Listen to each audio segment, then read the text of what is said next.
In a tranquil town on the Sicilian coast, President Trump is tackling issues that are anything but.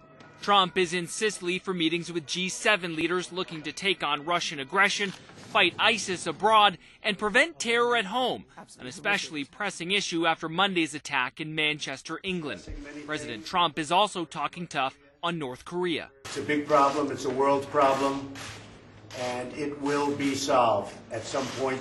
But other world leaders are expected to be tough with Trump on climate change. Candidate Trump promised to exit the Paris Climate Agreement.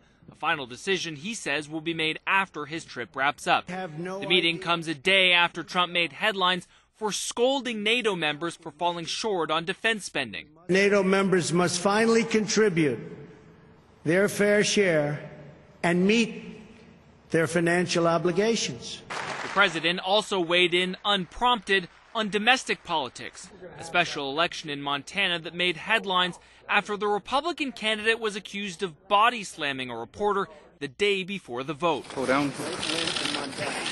But the most talked about moments on the trip are less substance and more style.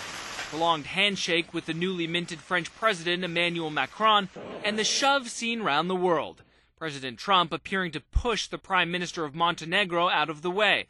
The PM said on Twitter he wasn't offended. It's natural for the U.S. president to stand up front. In Washington, I'm Scott McLean.